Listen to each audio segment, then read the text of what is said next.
Starry Messenger by Peter Sís.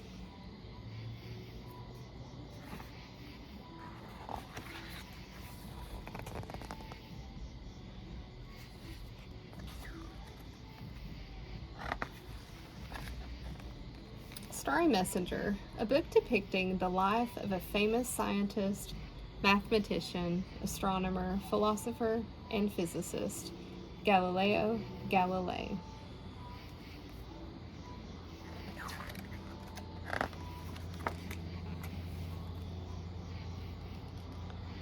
For hundreds of years, most people thought the Earth was the center of the universe, and the sun and the moon and all the other planets revolved around it.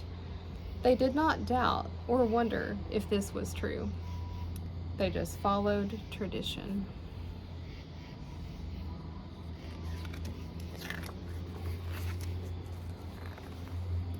Then one man looked at the sky and wondered, what if things are not as everybody believes them to be? Maybe the Earth and the other planets move around the sun. He wrote down his observations. But he did not talk about them, and he did not publish them for a long, long time. He knew he could not prove they were true. It would take someone else to do that.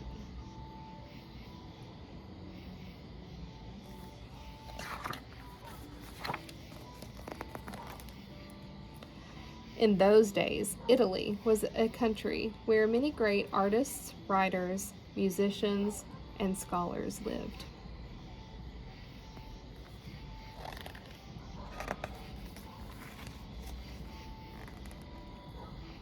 In the city of Pisa, a little boy was born with stars in his eyes. His parents named him Galileo.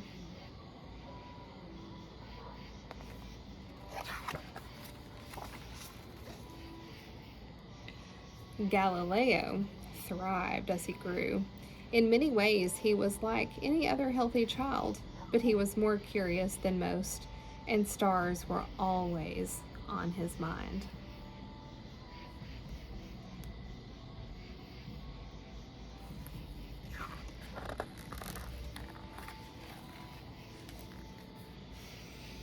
Then one day, Galileo heard about a new instrument for seeing things far, far away.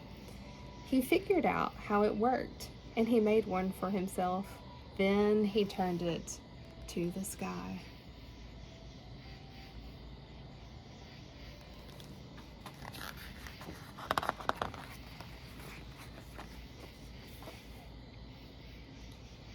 Night after night, he gazed through the telescope and wrote down everything he observed.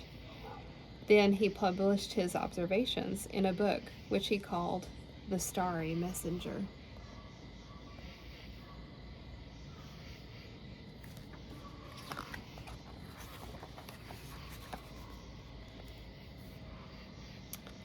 Galileo was amazed by what he could see with his telescope.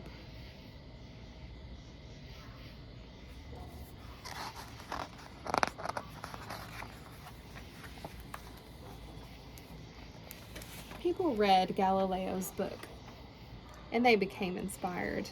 He made maps of the heavens and dedicated the 4 newly discovered stars to Jupiter, his patron and ruler, the Grand Duke of Tuscany, Cosimo II.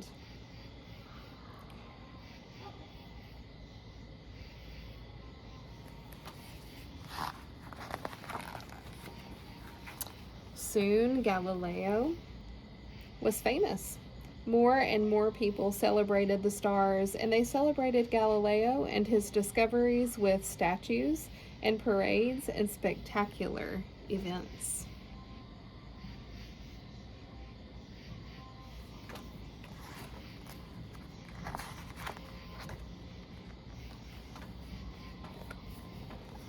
His fame grew, and the celebrations became extravaganzas. But now the church began to worry. Galileo had become too popular. By upholding the idea that the earth was not the center of the universe, he had gone against the Bible and everything the ancient philosophers had taught. He had gone against the church. Galileo was ordered to stop believing what he could see with his own eyes. He was summoned to appear before the highest ruler of the land, the Pope. Galileo was afraid. He knew that people suffered terrible torture and punishment for not following tradition. It could happen to him.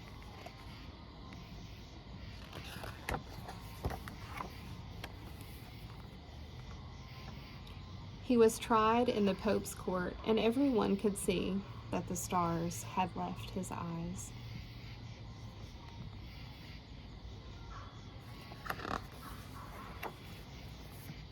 Galileo was condemned to spend the rest of his life locked in his house under guard, but he still had stars on his mind, and no one could keep him from thinking about the wonders of the skies and the mysteries of the universe.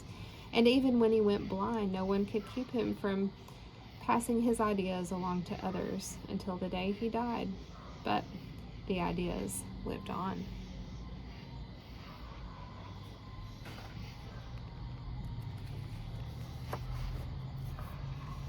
Finally, more than 300 years later, the leaders of the very church that had punished Galileo Galilei pardoned him, and they admitted that he was probably, in fact surely, and absolutely right.